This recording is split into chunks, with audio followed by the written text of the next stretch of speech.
The stinging heat on my left cheek was the only evidence that my only son had just slapped me. He was screaming because I asked his wife not to smoke near her 7-month pregnancy. I touched the smart bracelet on my wrist. To them, it was a step counter. In reality, it had just uploaded the video of his assault to my attorney. They thought I was helpless, but 10 minutes from now, they would lose everything. My name is Lydia Monroe. I am 67 years old, a widow, and currently, a woman with a face that felt like it was on fire. I sat on the floral sofa in my living room in Brookside, the fabric scratching against my legs. But all I could focus on was the throbbing heat spreading across my left cheek. My son, Caleb, the boy I had raised with every ounce of love I possessed, had just slapped me. And for what? Because I had politely suggested that his wife, Sabrina, not smoke cigarettes inside my house, especially not when she was carrying my grandchild in a belly that was 7 months heavy. Sabrina West did not apologize. Instead, my daughter-in-law, a woman in her early 30s with a perpetual sneer, stepped out onto the front porch. She deliberately left the door wide open. I watched as she lit another cigarette, the lighter clicking sharply in the silence. She took a long drag and blew the grey smoke right back through the screen door, staring me down. At your age, you really should stop trying to control people, she called out, her voice dripping with venom. It is stress that kills, not smoke. Caleb stood between us, his chest heaving. She is right. Mum, you are making a scene over nothing. He screamed. His face was red, distorted in a way I hardly recognized. The doctor said, "He said second-hand smoke is fine if there is airflow. You are just looking for reasons to hate her."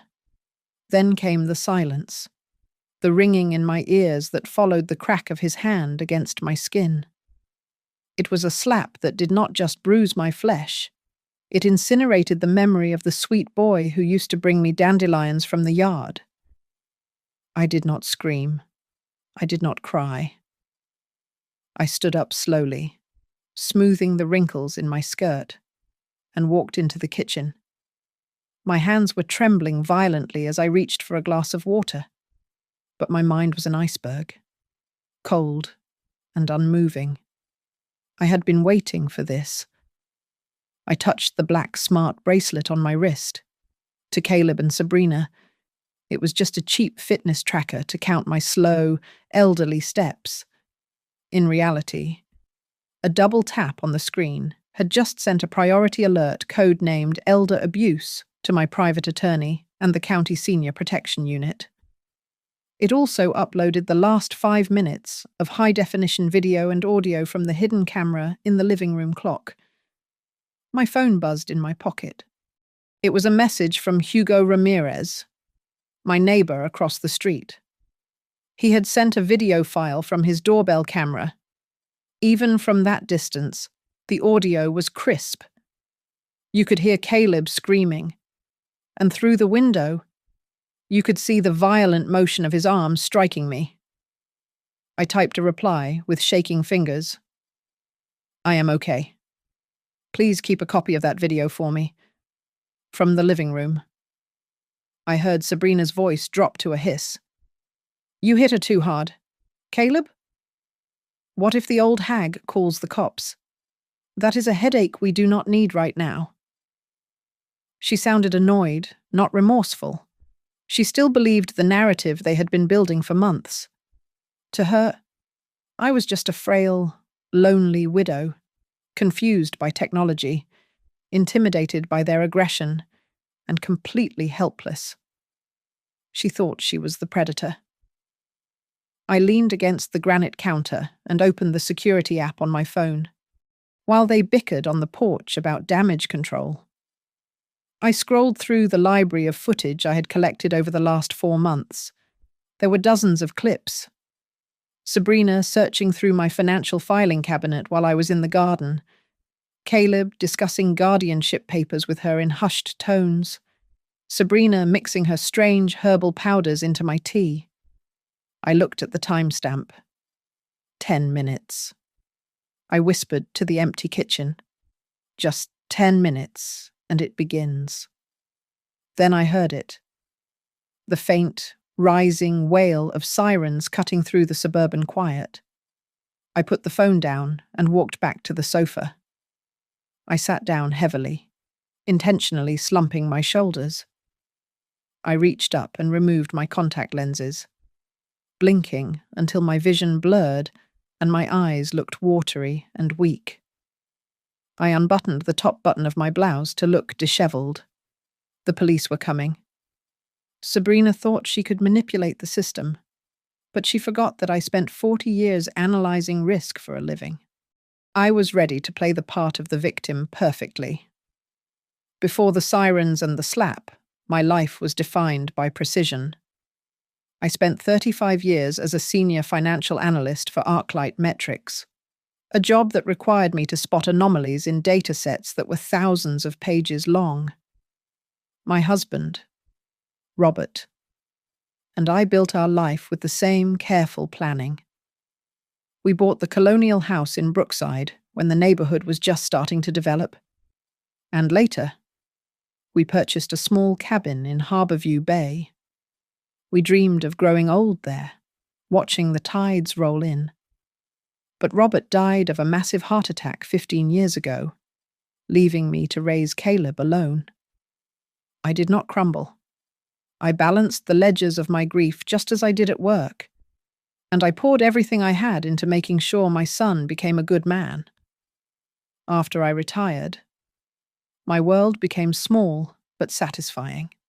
My days were filled with the rhythm of the senior yoga class at the community center and coffee dates with the girls from the gym. I also volunteered twice a week, offering free financial counseling to the elderly in our district. I helped widows figure out their social security benefits and warned them about telephone scams. I thought my own future was secured. A straight line pointing toward peaceful weekends at the beach cabin. And then there was Caleb. Before Sabrina, he was the anchor of my week. He would come over on Sunday evenings, usually carrying a bag of greasy fast food that he knew I secretly loved but would never buy for myself. He would tease me about my perfectly organized spice rack. "Mom, you are too independent," he would say, shaking his head with a smile. "You do not have to do everything by yourself." But before he left, he would always hug me tight and kiss the top of my head. We were a team. Everything changed with a phone call on a Tuesday evening last autumn. Caleb sounded breathless, his voice pitching higher than usual. "Mom, I met someone," he said. "Her name is Sabrina. It is moving really fast. But I think she is the one." I felt a surge of motherly happiness, but it was tangled with a thin thread of anxiety. I had never even heard her name before that moment. I met her 3 days later at a bar downtown that still had a designated smoking patio. It was not my usual scene. Sabrina West walked in 10 minutes late, holding a strawberry-scented vape pen like it was a fashion accessory. She was pretty in a sharp, hard way, and she greeted me with a hug that lingered a few seconds too long for a stranger. She sat down and immediately looked around for a waiter, clearly expecting to be served without having to signal for it. Over drinks. She dominated the conversation. She talked about freedom as if it were a religion. She told us she had dropped out of college because it was a scam, and she listed off 5 different jobs she had quit in the last 2 years. "My last boss was a total jerk," she said, rolling her eyes. "The whole system is it is rigged against people like me who actually have a brain. Every 20 minutes, She would excuse herself to go outside and take a hit from her vape because she was so stressed. She ignored the no smoking signs near the entrance until the manager asked her to move. It was during the second round of drinks that the conversation took a turn that made the hair on the back of my neck stand up. Sabrina looked around the bar and then fixed her gaze on me. "Caleb says you live in Brookside," she said, swirling the ice in her glass. "That is a pretty fancy zip code. A house that big. The property taxes must be a nightmare. Right?" I blinked, taken aback by the rudeness. "I manage," I said politely. She did not stop there. "So, did you save up a big 401k at that corporate job? Or are you just relying on the government like everyone else?" I felt a cold chill run down my spine. In my world, you did not ask a stranger about their portfolio over a first meeting cocktail. I tried to laugh it off to avoid being the difficult mother-in-law. "I have my savings," I said vaguely. Caleb, sensing my discomfort, jumped in to defend her. "Mom, Sabrina is just... she is direct," he said, looking at her with puppy dog eyes. "Our generation does not like to beat around the bush. She is just real." He made me feel like I was the one being uptight, the relic from a bygone era who did not understand modern communication. When we walked out of the bar, the night air was crisp. Sabrina immediately dug into her purse and pulled out a pack of cigarettes and a lighter. She lit one up right there on the sidewalk, blowing a cloud of smoke that drifted into my face. She caught me staring and gave a small, tight smile. "I only smoke outside." "Lydia," she said, "do not worry."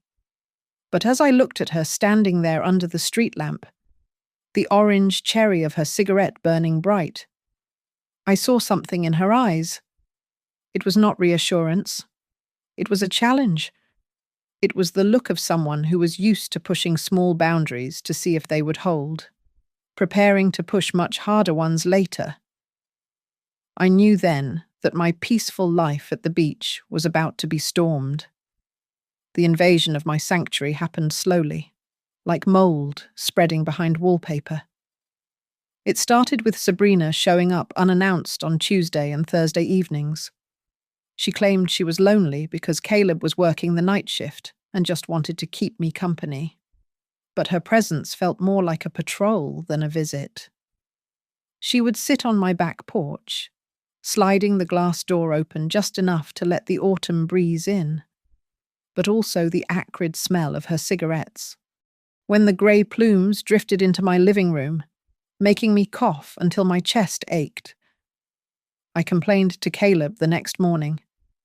He just sighed, sounding exhausted. "Mum, do not make a big deal out of it.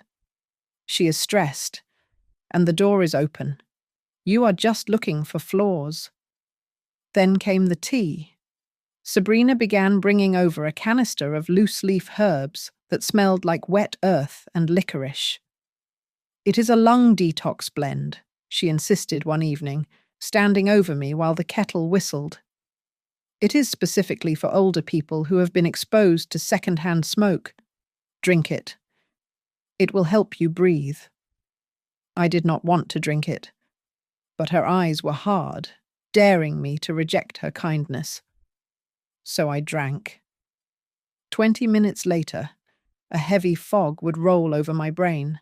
I would lose my train of thought mid-sentence, or find myself waking up on the sofa 2 hours later, groggy and disoriented. Sabrina was always there when I woke up, smiling that tight, pitying smile. "Oh, Lydia, you fell asleep again," she would say, her voice soft but patronizing. "At your age, forgetting things and napping all the time is normal. The body just shuts down a bit." I started to believe her. I spent hours late at night staring at the blue light of my tablet, searching Google for early signs of dementia and rapid cognitive decline. Was I losing my mind? Was the woman who could balance a complex ledger in her sleep now unable to stay awake for a movie? Once my confidence was shaken, the financial conversations began. They were subtle at first. Sabrina started talking about a luxury senior community she had read about. It is like a resort. Lydia, she said over dinner, cutting her steak with aggressive precision. The residents get treated like VIPs. No cooking, no cleaning. You would not have to worry about this big, empty house. Then she dropped the real anchor. You should really think about selling the cabin at Harbourview Bay. The market is high. It would really reduce your burden. Caleb, who had never cared about money before, began echoing her words. He looked tired, his eyes shadowed. But he spoke with a scripted urgency.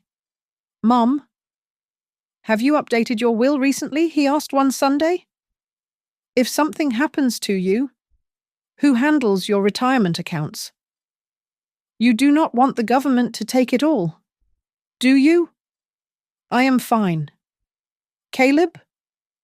I said, trying to keep my voice steady. My affairs are in order. But are they? Sabrina interjected, leaning forward. We are just worried. We have so much debt right now. Student loans, credit cards. Caleb is being exploited at that warehouse. And we just want to make sure you are safe. We do not need anything. We just want to protect you. The lie unraveled on a Wednesday. I had gone to Caleb's rental house to drop off some mail that had come to my address. The house was empty. On the kitchen table, next to a pile of unpaid bills, was a printed email from my bank. My heart hammered against my ribs as I picked it up. It was a notification of a login attempt from a new device, followed by a query about the life insurance policy Caleb was listed on. Sabrina had managed to guess my security questions. She was not just looking for a resort for me. She was calculating exactly how much I was worth dead versus alive. I met Gloria Price for coffee the next day. Gloria was 65, a retired nurse with a no-nonsense haircut and eyes that had seen everything. I told her about the dizziness, the detox tea, and the pressure to sell the cabin. Gloria slammed her mug down on the table, startling the other patrons. Lydia. Listen to me, she hissed, leaning in close. Do not drink anything that woman gives you. Not water, not tea. Nothing. That sounds like a mild sedative.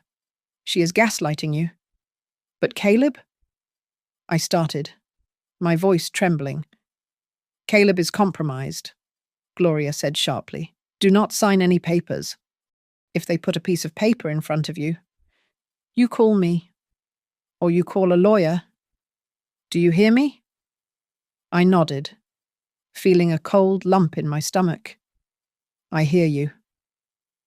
But as I drove home, I found myself making excuses again. Maybe Gloria was too cynical. Maybe Sabrina was just clumsy in her affection. The alternative that my son was letting his wife drug me to get to my money was too painful to accept. I told myself I was just being a paranoid old woman. I did not want to be the villain in their love story. I did not want to be the selfish American mother-in-law who refused to help her struggling family. So I went home, and I waited for the next cup of tea. The term conservatorship drifted across the dinner table like a bad smell during a Tuesday night meal in mid-November. Sabrina paused over her roasted chicken, fork suspended in the air, and adopted a tone of casual concern. She told a story about her aunt in Ohio, a woman who had supposedly struggled with her bills until she let her nephew take legal control. It was the best thing for her, Sabrina said, looking directly at me with wide, innocent eyes. She moved into a facility. The family handled the paperwork, and suddenly, she was just happy. No stress. It is a very normal thing in America now. Lydia. People do it all the time to protect their assets. 2 weeks later, the theoretical became practical. Sabrina hosted a small dinner at my house, inviting her mother and her older brother. I sat at the head of my own table, feeling like a guest at a tribunal. Throughout the meal, her family shared coordinated anecdotes. Her mother spoke loudly about a neighbor who refused to give up financial control and ended up losing hundreds of thousands of dollars to scammers.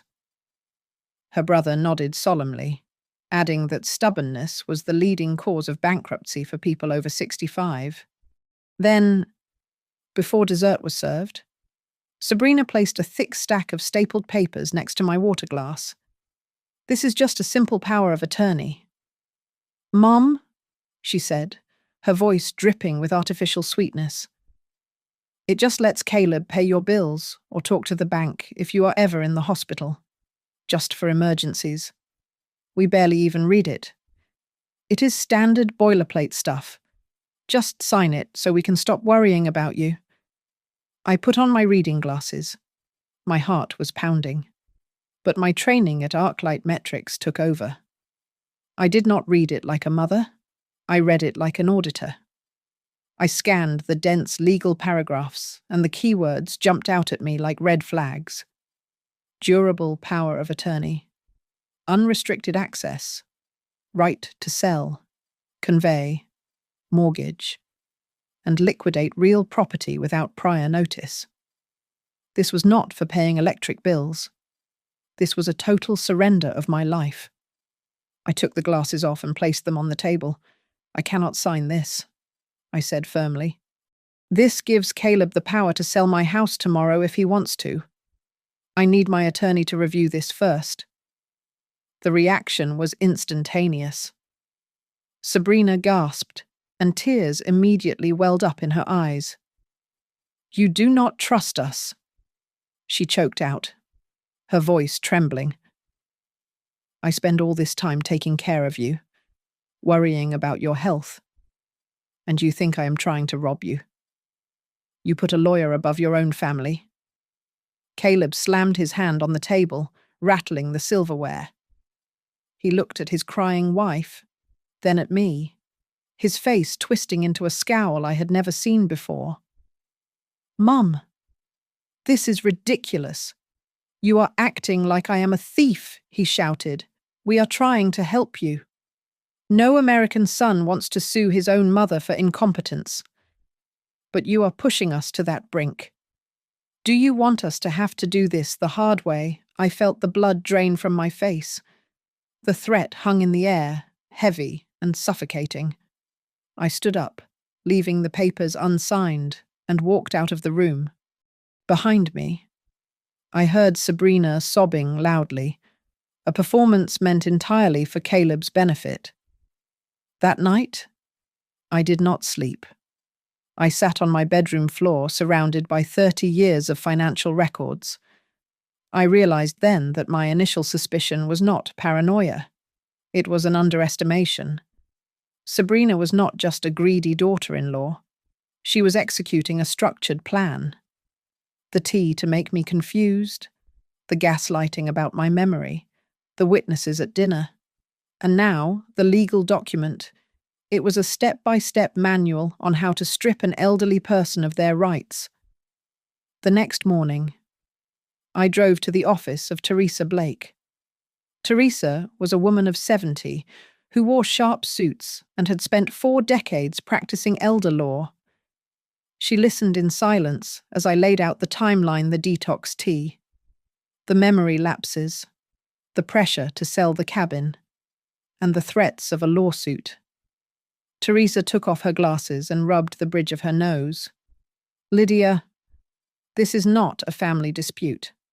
This is a heist," she said, her voice steel. "I see this pattern 10 times a year. They drug you to simulate dementia, get the power of attorney signed, put you in a home, and liquidate the assets.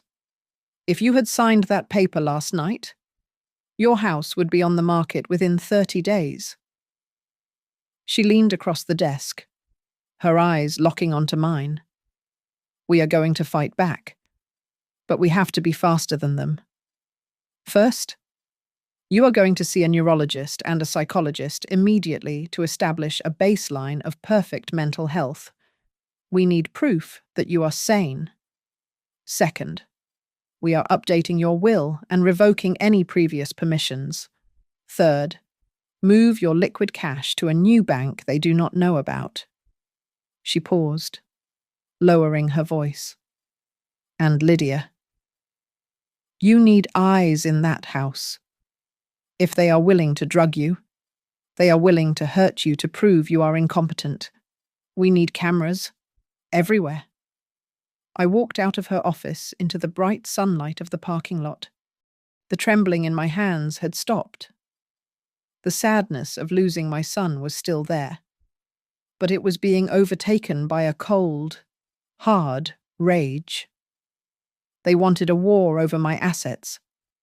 They were about to find out that they had picked a fight with the wrong actuary. I started by quantifying my own sanity. I sat in a sterile office with a neurologist and an independent psychologist, performing cognitive acrobatics that would have exhausted someone half my age. I memorized lists of random words like apple, penny, table. I counted backward from 100 by sevens. I solved complex logic puzzles faster than the doctor could click his stopwatch. The result was a 20-page report certifying that my cognitive faculties were not just intact. They were superior for my demographic. I filed this document in a fireproof safe. It was my shield against the dementia narrative they were frantically writing for me. Next came the financial firewall. Teresa helped me rewrite my will with brutal precision. We added a specific clause if I died under suspicious circumstances, or while under any form of guardianship. The house in Brookside and the cabin in Harbourview Bay would be liquidated immediately. The proceeds would not go to my son. They would go entirely to a national fund for victims of elder financial abuse. Caleb would only inherit if he was financially independent and held no legal power over me whatsoever. It was a poison pill designed to make me worth absolutely nothing to them if they took my freedom. Then, I moved the money. I walked into a competitor bank and opened a new high-yield savings account. I transferred 90% of my liquid assets there. I left just enough in the old checking account, about $2,000, to keep the lights on and to serve as bait.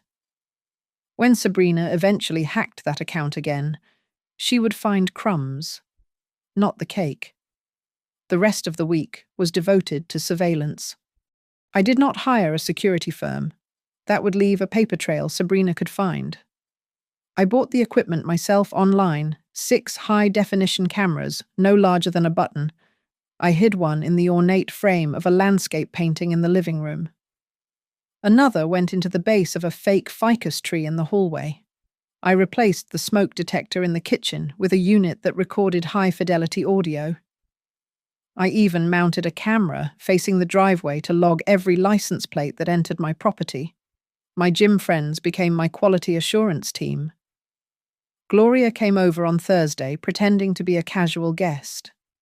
We walked through the house, checking blind spots on my tablet.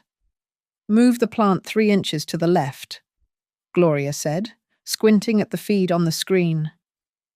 "If she stands by the fridge to mix that poison tea, you want to see her hands clearly." "Done?" I said, adjusting the pot. "You know." "My cousin lost her house this way," Gloria muttered, her face grim as she sipped her coffee. "Signed a paper thinking it was for medical insurance. Evicted 2 months later. Make sure you nail her." "Lydia, do not let her get away with a single cent." The final piece of the trap was the trigger. Teresa set up a legal alert protocol linked to my smart bracelet. A specific sequence of taps would not just call the emergency services, it would instantly email the last 10 minutes of footage to her secure server, the local police precinct, and the county adult protective services. With the stage set, I began my performance. I did not ban Sabrina from the house. I invited her. I welcomed them for dinner. I accepted the cups of detox tea with a shaky hand, brought them to my lips, and then poured them down the sink the moment she looked away. I played the part of the fading matriarch perfectly. I would intentionally stutter or call Caleb by his father's name. "Oh, I am sorry," I would say, blinking rapidly and rubbing my temples. My head feels so heavy today. I cannot seem to remember anything." Sabrina would exchange a look with Caleb, a look of triumphant pity. She thought the tea was working. She thought she was winning. On a Sunday afternoon, I baited the hook. I left a large manila envelope on the kitchen island labeled Property Deeds, Originals. Inside were just old photocopies of the house layout and expired insurance policies. I went out to the garden, ostensibly to water the roses, but I pulled up the camera feed on my phone. Sabrina walked into the kitchen. She looked around, checked the window to make sure I was outside, and then pulled out her phone. She flipped through the papers, photographing every page with frantic speed. Then she made a call. The microphone in the smoke detector picked up her whisper perfectly. "Yeah, I have the specs right here," she said, her voice low and excited. "The Brookside house is huge. We can probably list it for $800,000. The cabin is pure profit. No. She does not suspect a thing. She is basically a vegetable half the time. Once we get the signature, it is over." I stood among my roses, watching the screen, feeling a cold satisfaction settle in my chest. I saved the clip, tagged it, evidence file number 12, and backed it up to the cloud. I was not a vegetable. I was the one holding the knife, and she had just walked right onto the blade. The reconciliation dinner began at 7 o'clock on a Friday evening. It felt less like a family gathering and more like an ambush. Sabrina had arranged the seating chart, placing herself at the head of my mahogany table. Beside her sat Caleb, looking pale and refusing to meet my eyes. Across from me was a man Sabrina had introduced as a family financial specialist, a Mr. Sterling, who wore a suit that was too tight and smelled faintly of stale cologne. Sabrina had insisted on inviting her cousin as well, claiming that everyone just wants to help you sort out this mess. The humiliation began before the appetizers were even finished. Sabrina did not eat. Instead, she treated the table as a stage for her grievances, painting a portrait of me that was unrecognizable. "We are just at our wits' end." She sighed, looking at Mr. Sterling with practiced exhaustion. "Lydia is becoming a danger to herself.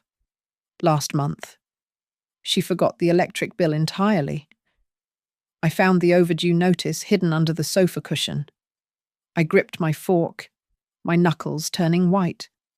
I had not forgotten that bill. I had searched the house for 3 days for it, only to find it missing from the mail stack.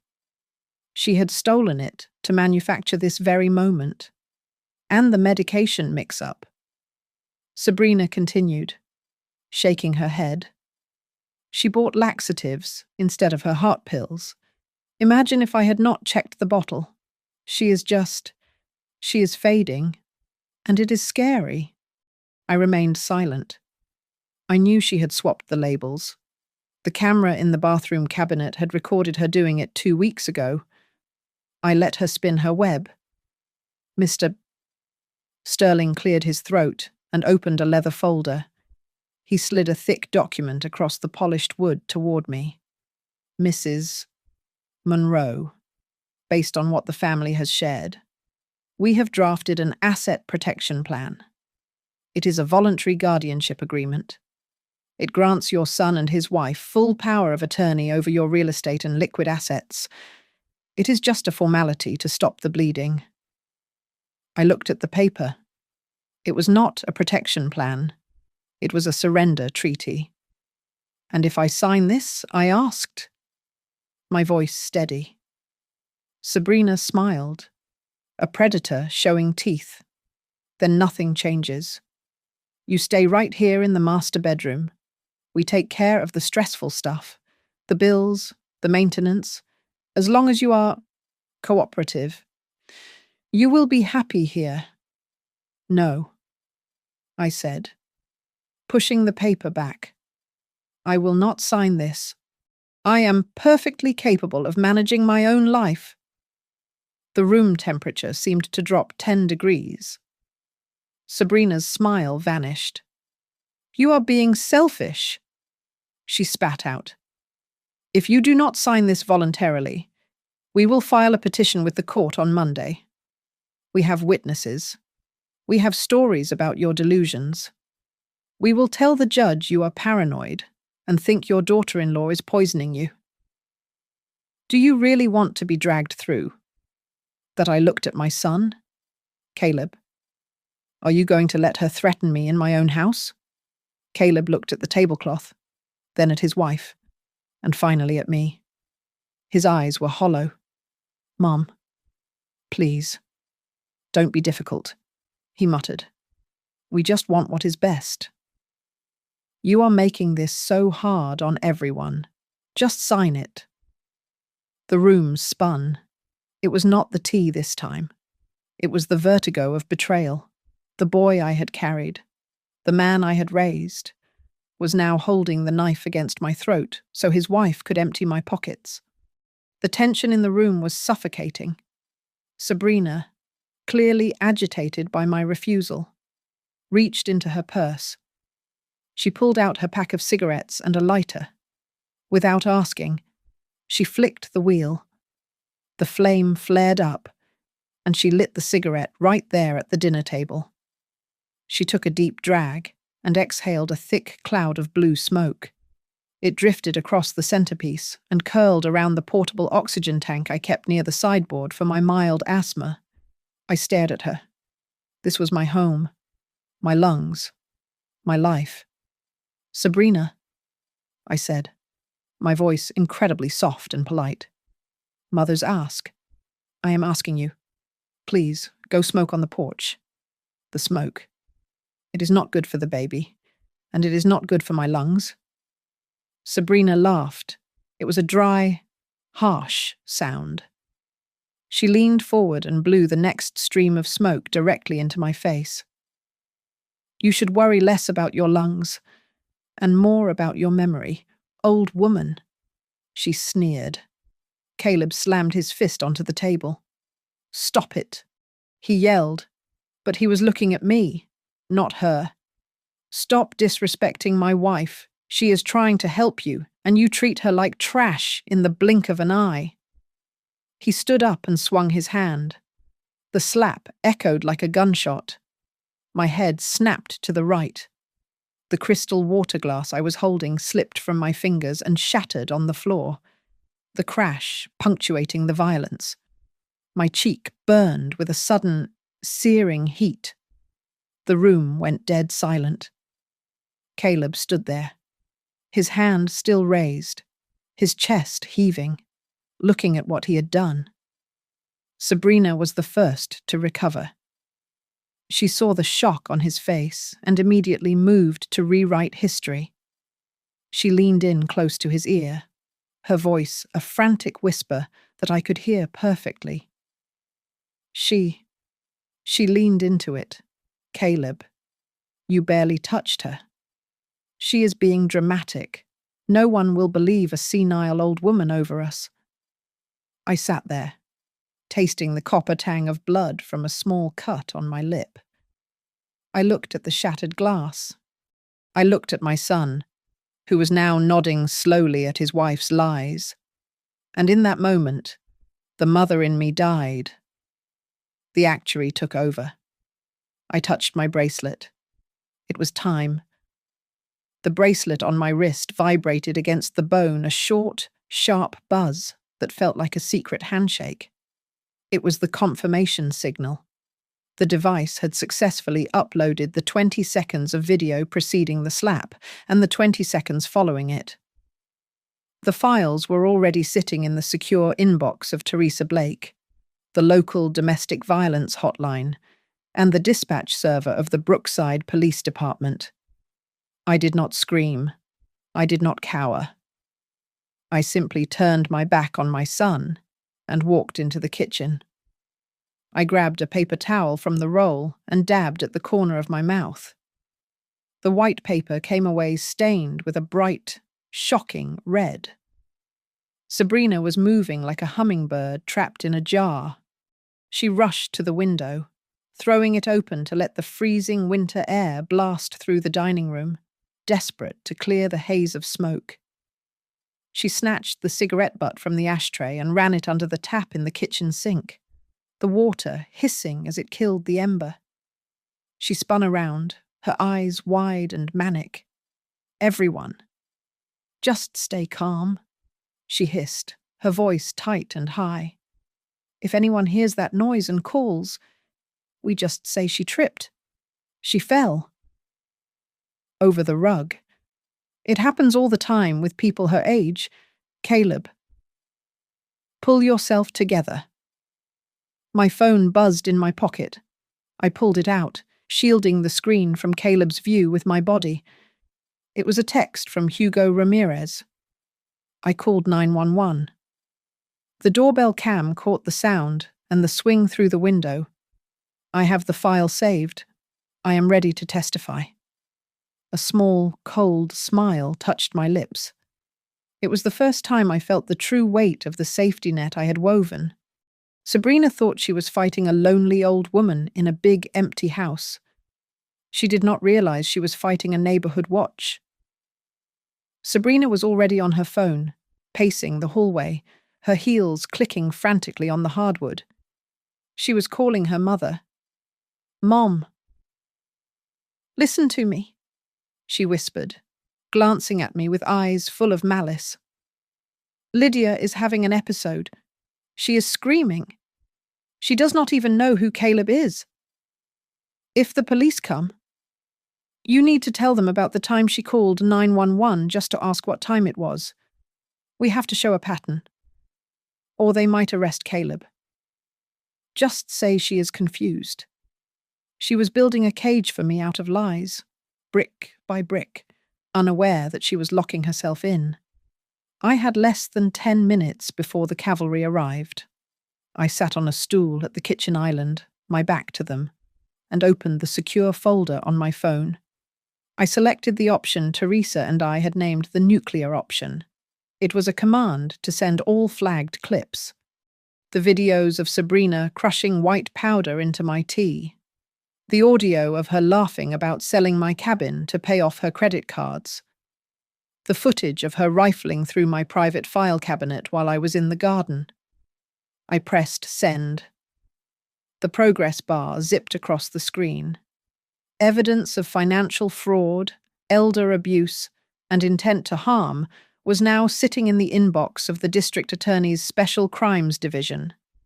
Blue and red lights began to stroke the walls of my living room, pulsating through the sheer curtains like a disco strobe.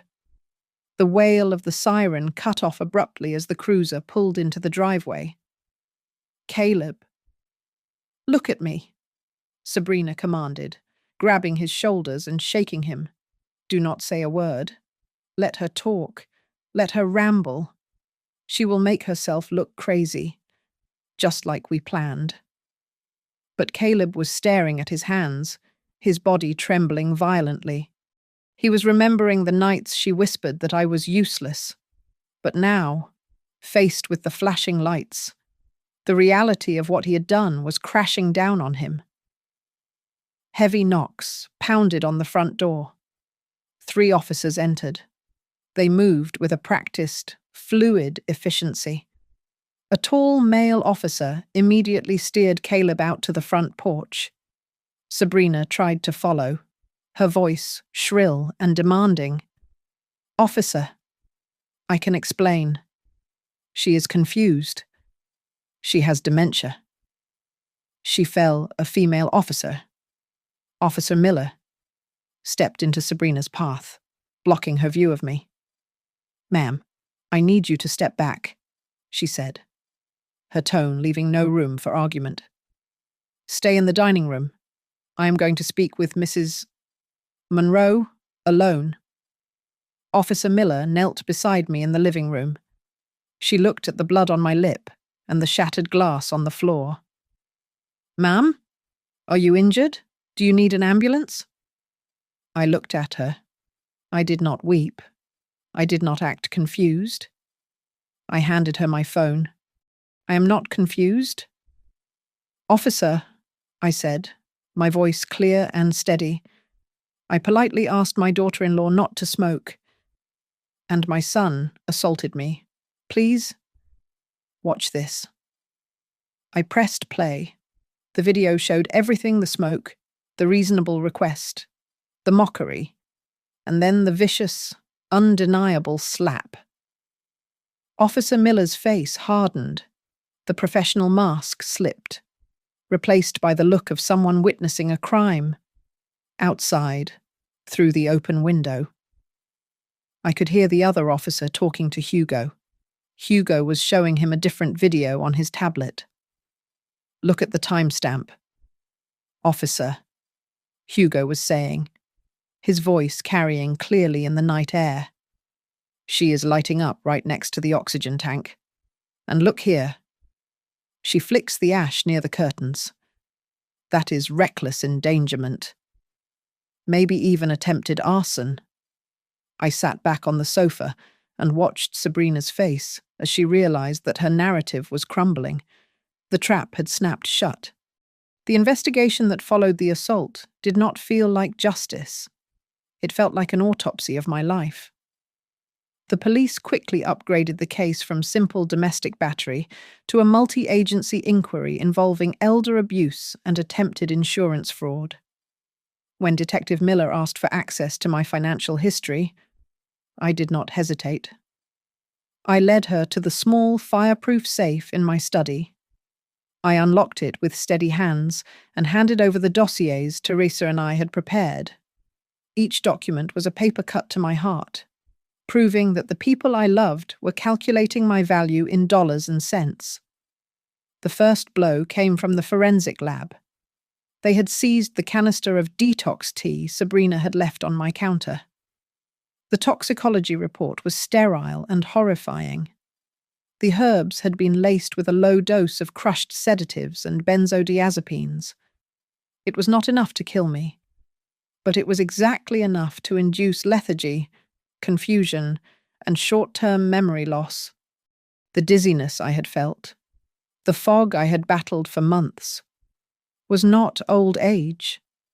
It was a chemical leash Sabrina had placed around my neck to make me docile. Then came the digital forensics. My bank provided the access logs for my online accounts. The report showed 17 unauthorized login attempts from an IP address registered to Caleb's home internet. These logins always occurred when I was away at the beach cabin. They had not just been looking. There were 3 failed attempts to initiate a transfer of $5,000 to an external account. They had been testing the perimeter, looking for a weakness in the firewall I had built around my life savings. The insurance investigation was even colder. A fraud investigator from a major national carrier contacted the district attorney. He confirmed that a woman claiming to be my representative had called 2 weeks prior, asking for quotes on a $1 million life insurance policy with Caleb listed as the sole beneficiary. She had asked specific questions about the contestability period if the insured party died from accidental causes shortly after signing. All of this had happened days before Sabrina started suggesting I move into a 5-star nursing home. The most damning piece of evidence, however, was a simple email. The investigators recovered a message Sabrina had sent to a local real estate agent. The subject line read, "Upcoming distressed asset." In the body of the email, she wrote that she had a client who was mentally declining and would need to liquidate a property in Brookside quickly for cash. Attached to the email was a photo of my house, taken surreptitiously from the driveway while I was gardening. She was selling my home out from under me before I had even agreed to leave it. But the twist that truly sickened me came from a stranger. A 70-year-old woman in Ohio contacted the prosecutor's office after seeing a clip of the incident on the national news. She recognized Sabrina. 5 years ago. Sabrina had lived with the woman's uncle. She had used the same playbook: the cigarettes, the special tea, the isolation from family. That uncle had signed over his power of attorney and died alone in a state facility 6 months later. Penniless. Sabrina was not just a bad daughter-in-law. She was a serial predator. Caleb was brought in for a formal interrogation on Wednesday morning. I watched the recording later with my attorney. He looked small in the metal chair. The detectives played the clips I had saved: Sabrina crushing the pills, Sabrina talking to the realtor, Sabrina laughing about my dementia. Caleb began to hyperventilate. I did not know about the pills. He stammered, his face wet with sweat and tears. She told me it was vitamins. She said Mom needed help sleeping. You are looking at 10 years for conspiracy. Caleb, the detective said, leaning across the table. Unless you want to go down for everything she did. We need your phone. Panic broke through his loyalty. Caleb unlocked his phone and slid it across the table. The text messages were the final nail in the coffin. The investigators found a thread from 2 months ago. Sabrina had texted him, "Make sure you tell Dr. Evans that she left the gas stove on again. We need it in her medical record." Caleb had replied, but she did not leave it on. Sabrina's response was chilling. Do you want to inherit the debt or the house? Just tell him. Teresa gathered all the evidence into a binder that was 3 inches thick. It was no longer a domestic dispute. It was a systematic, calculated enterprise of fraud and abuse. I was just the latest mark in a long con. I closed the file, feeling a strange, hollow victory. I had saved my fortune, but I had lost the illusion that my son was an innocent bystander. He had not just closed his eyes to the crime, he had held the flashlight for her. The courtroom was colder than I expected, the air conditioned to a sterile chill that matched the pit in my stomach. I sat in the front row behind the prosecutor's table, my back straight, my hands folded on my lap. Sabrina sat at the defense table.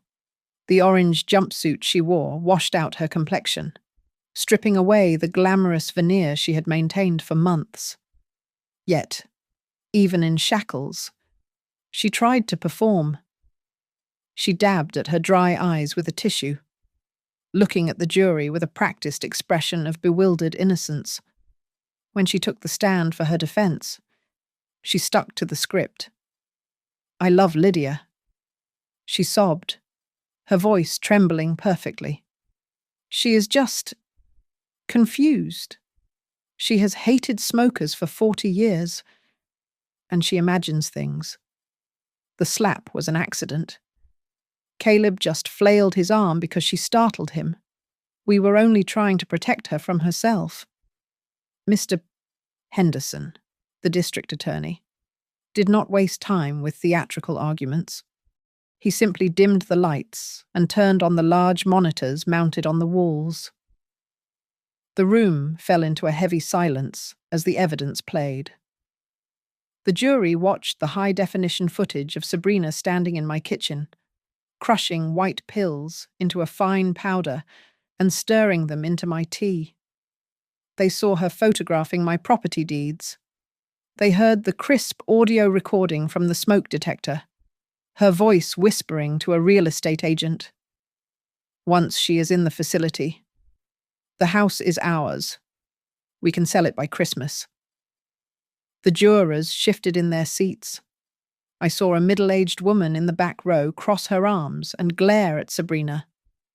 The narrative of the caring daughter-in-law was dissolving, pixel by pixel. Then came the experts. Dr. Evans, a leading neurologist, took the stand. He projected my cognitive test results onto the screen. Lydia Monroe does not have dementia, he stated flatly. Her recall and logic scores are in the 95th percentile for her age group.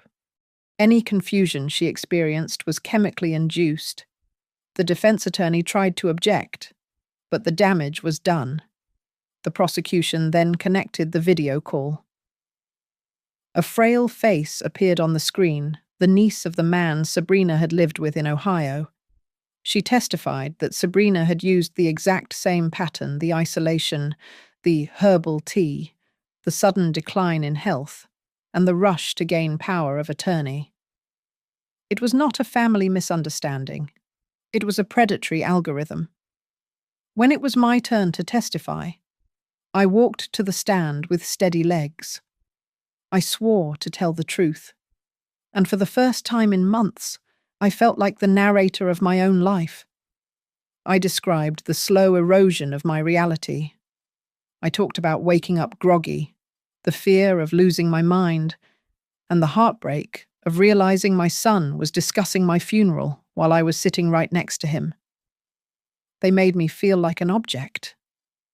I said into the microphone, my voice echoing slightly. I was not a mother or a person. I was an asset. I was a house to be sold and a bank account to be drained. Sabrina's lawyer tried to dismantle me on cross-examination. He brought up an incident from 2 years ago. Mrs. Monroe, is it not true that you missed a dental appointment because you got the dates mixed up, and that you once locked your keys in your car at the grocery store? I looked him in the eye. Yes, I did. I replied calmly. I made a mistake. But mistaking a date is not incapacity. It is just being human. It is not a legal reason to strip a woman of her rights and drug her tea. The lawyer faltered, unable to find a crack in my resolve. Mr. Henderson delivered the final blow. He played the audio file tagged Evidence Item 19. It was the recording from the living room, captured 2 days before the assault. Sabrina's voice rang out, clear and cruel. If we burn the curtains in the back room, it will look like an accident from her oxygen tank. The insurance payout would cover the credit cards. The courtroom gasped. It was a collective intake of breath that sucked the air out of the room.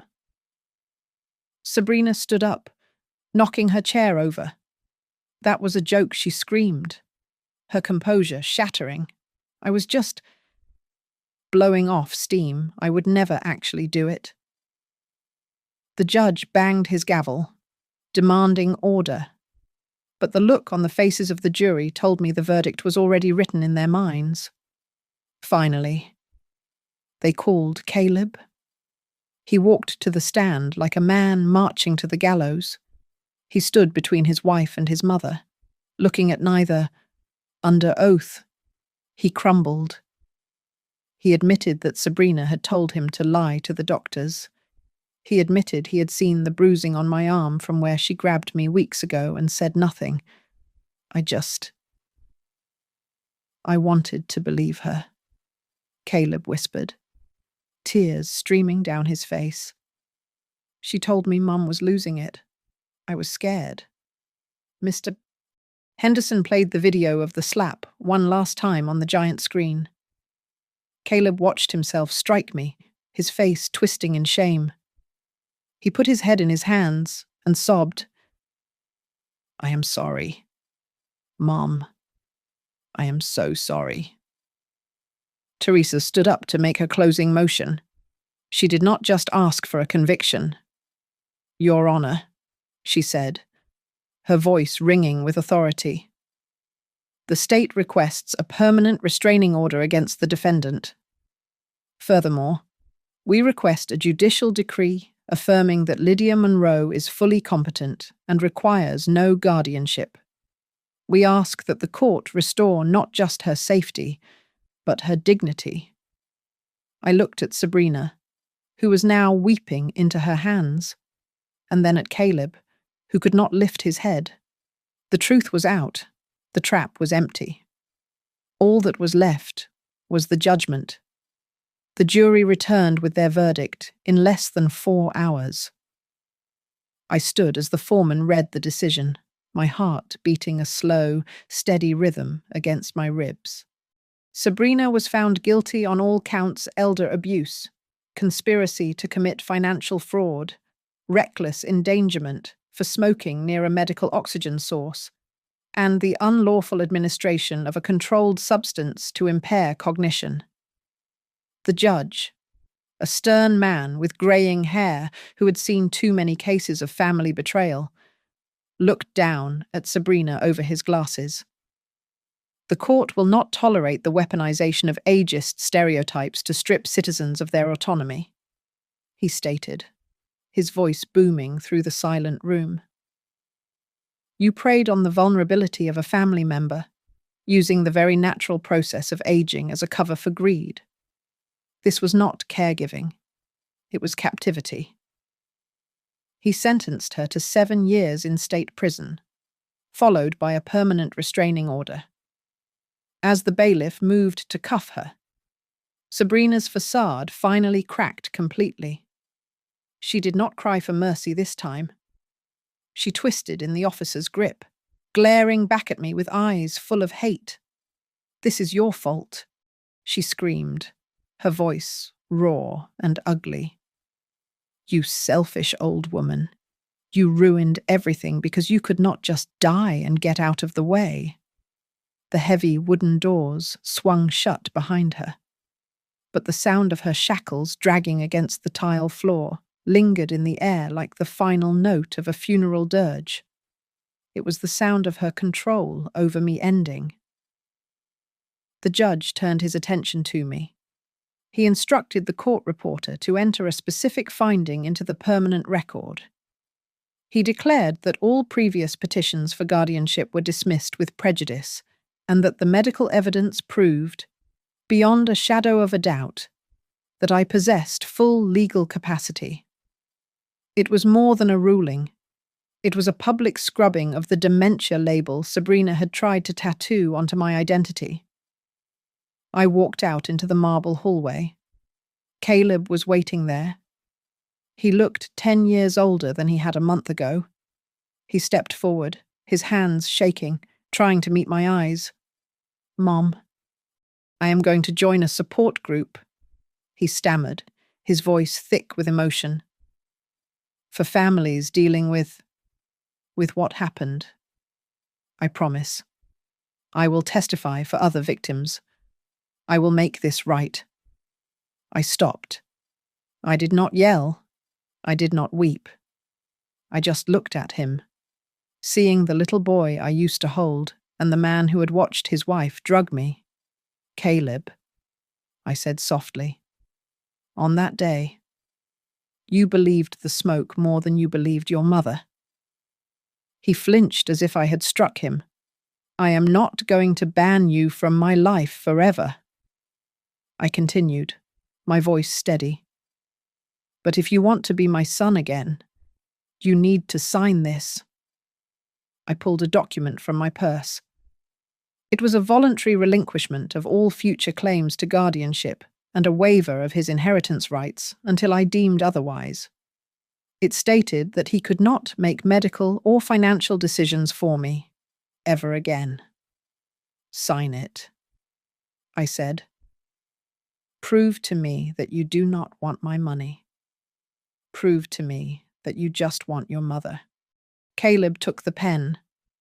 His hand trembled violently as he pressed the ink to the paper. He signed his name.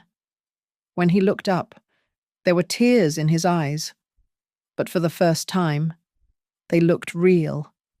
He realized then that the tragedy was not that his wife was going to prison, but that he had shattered the trust of the one person who had loved him unconditionally.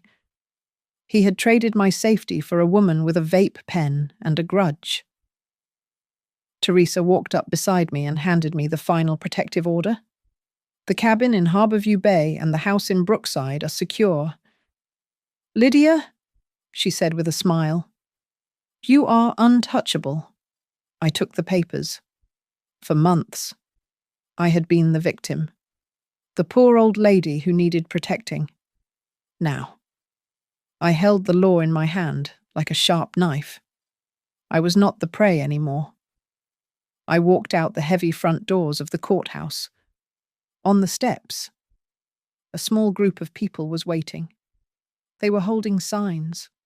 I recognized them. Some were from my yoga class. Others were people I had helped with financial counseling years ago. They were there to see one of their own win. They waved, and I nodded back, a silent acknowledgement of our shared survival. I took a deep breath. The air was cold and smelled of rain and city asphalt. But as I filled my lungs, I realized what was missing. There was no acrid scent of cigarette smoke. There was no smell of herbal tea masking the odor of sedatives. There was no whisper in my ear telling me I was forgetful or broken. I buttoned my coat and walked down the steps, leaving the courthouse, the verdict, the slap, and the smoke behind me. I was Lydia Monroe. I was 67 years old, and I was completely, beautifully free. Thank you so much for listening to this story. I would love to know where you are tuning in from. So please drop a comment below and share your thoughts on Lydia's revenge. Did Caleb get off too easy? If you enjoyed this story, please subscribe to Grandma's Family Diary, like this video, and hit that hype button to help us share these stories with more people. See you in the next one.